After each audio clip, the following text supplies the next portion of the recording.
Imagine this. A stranger stops you in the woods and asks you if you'll take his place. Live as him, rule his people and sleep in his bed, and fight his war, but you can only strike once. You say yes. You keep the secret. You never tell a soul. This is the story of Powell, Prince of Dyfed, and how a single year, a borrowed face, and a single withheld blow made him one of the greatest rulers in Welsh myth. This is Storybite. It's about trust, temptation, and the heroism of restraint. I'm Lynx, author, creator, and dev, and if you enjoy these peeks behind the curtain of stories and fairy tales, or just enjoy listening to them being read to you, which I've got that too, right up here, do me a favour, do the algorithmy things, hit subscribe. I promise it costs you nothing. If you like, hit the bell. It lets you know when I drop new videos, which is just about every day. And if you would please, and you enjoy this video, give it a like.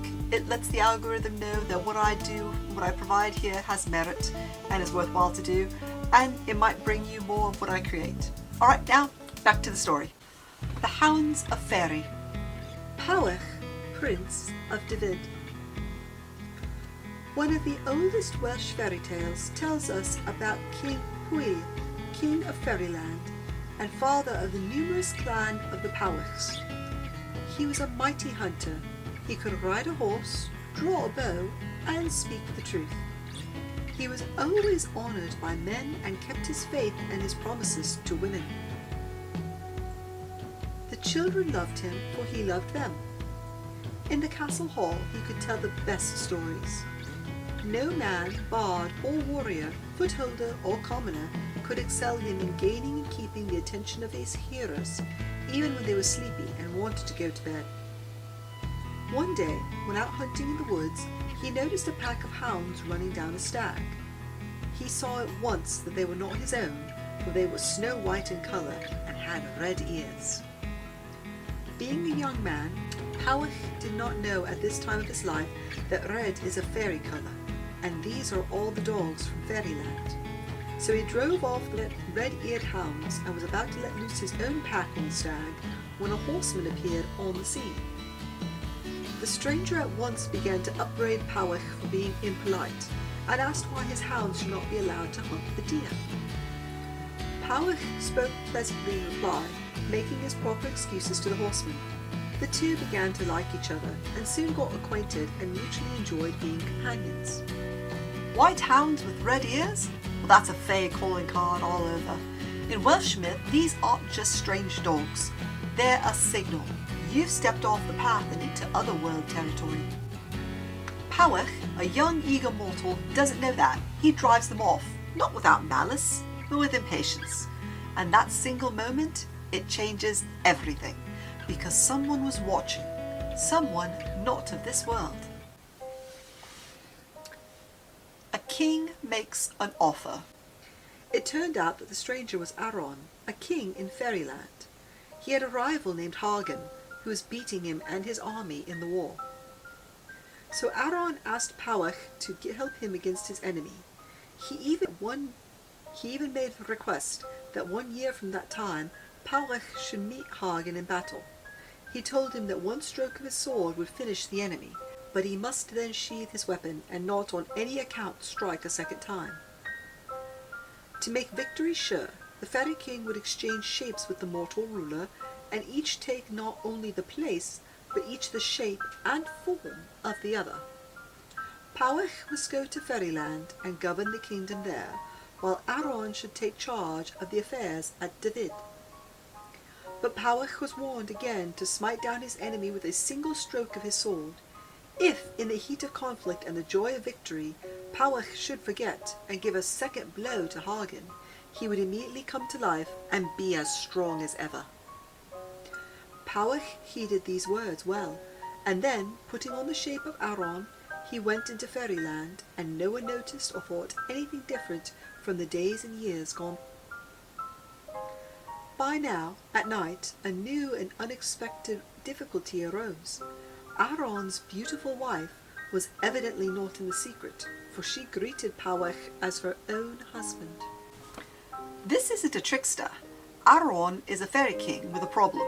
His rival, Hagen, is winning. But Aron doesn't want soldiers. He wants Powell to live as him for 1 year.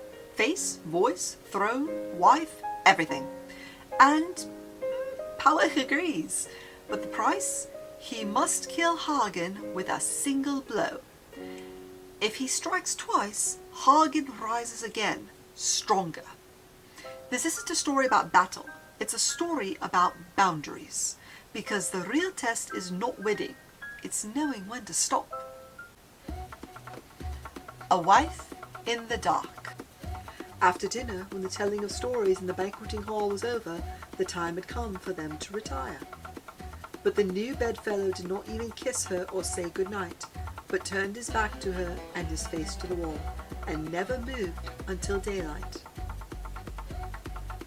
Then the new king in Fairyland rose up, ate his breakfast, and went out to hunt. Every day he ruled the castle and kingdom as if he had always been the monarch. To everybody, he seemed as if he had been long used to public business, and no questions were asked, nor was there any talk made on the subject. Everyone talks.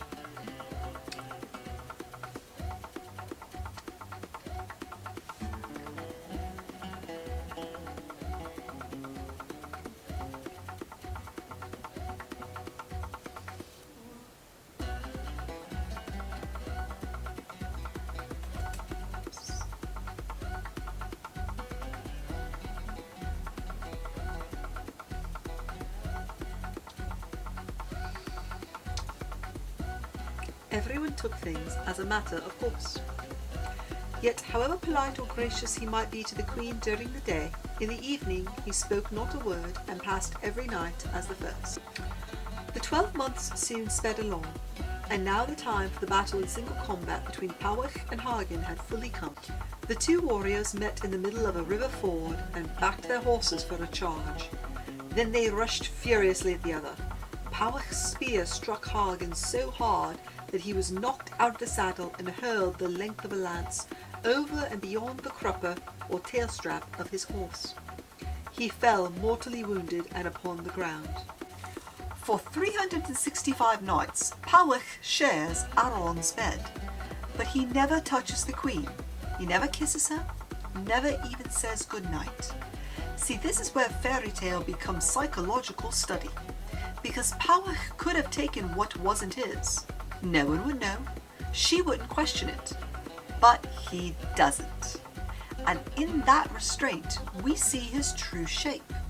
Not just a ruler, but a man who understands that being given power doesn't mean being given permission. One blow, no more. Now came the moment of danger and temptation for Powell, for Hagen cried out, "For the love of heaven, finish your work on me. Slay me with your sword." But Powell was wise and his head was cool. He kept in mind the warning to strike only one blow. He called out loudly so all could hear him, "I will not repeat that. Slay thee who may, I shall not." So Hagen, knowing his end had come, bade his nobles to bear him away from the river shore. Then Powell, with his armies, overran the two kingdoms of Fairyland and made himself master of all. He took oath to all the princes and nobles who swore to be loyal to their new master. This done, Powell rode away to the trysting place in a glen, and there he met Aron, as had been appointed. They changed shapes, and each became himself as he had been before. This is the moment. Hagen begs for a second blow, the finishing strike, and Powell refuses. That's not weakness, it's control. The real enemy isn't Hagen, it's impulse. The temptation to go beyond what is asked, to win harder, to strike twice, just to be sure. But Powell remembers the terms, and his reward? He wins not just the duel, but every heart in the kingdom. The man who ruled as a mirror. Aaron thanked Powell heartily and bade him see for what he had done for him. Then each one rode back in his former likeness to his kingdom. Now at Anwen, no one but Aaron himself knew that anything unusual had taken place. After dinner and in the evening storytelling were over, it was time to go to bed. Aaron's wife was surprised in double measure. Two things puzzled her. Her husband was now very tender to her and also very talkative, whereas for a whole year every night he had been as silent and immovable as a log. How could it be in either case? But at this time the wife was silent as a statue. Even though Aaron spoke to her 3 times, he received no reply. Then he asked directly of her, why was she so silent? Powell governs flawlessly, and no one notices. This isn't a power fantasy, a mythic test of integrity in disguise. He becomes beloved not by asserting himself, by honouring another's role better than expected. He doesn't just perform greatness, he just does the job. And maybe that's the most fairy tale thing of all. The borrowed face reveals your truest self. Return and revelation. She made an answer that, for a whole year, no word had been spoken in their bedroom. What? Said he. Did we not talk together as always before? No, said she. Not for a year has there been talk or caress between us. At this answer, Aaron was overcome with surprise and as struck with admiration for having so good a friend. He burst out first in praise of Powell and then told his wife all that had happened during the past 12 months. When the year ends, Powell and Aaron trade back their forms, and then Aaron's wife speaks, confused and shaken. She says her husband has been cold, silent and distant for a year, and now suddenly he's warm again. This is where the fairy tale breaks its own rules and tells us something real. Silence leaves fingerprints, and even the best secrets echo. Aaron realizes what Powell didn't do, and his reaction isn't rage. It's awe, the greatest kind of friendship. She too was full of admiration and told her husband that in Powell he had certainly found a true friend. In Dyfed, when Powell had returned to his own land and castle, he called his lords together. Then he asked him to be perfectly frank and free to speak. They must tell him whether they thought him a good king during the past year. This is a mythic male friendship, not forged in battle, but in shared restraint. They trust each other, not just with weapons, but with wives, names, and nations. Aaron gives Powell his world, and Powell gives it back, unbroken. This is the folklore answer to toxic power. No conquest, just care. The mortal who ruled better than a king. All shouted in chorus of approval. Then their spokesman addressed Powell thus: My lord, never was thy wisdom so great, thy generosity more free, nor thy justice more manifest than during the past year. When he ceased, all the vassals showed their approval of his speech.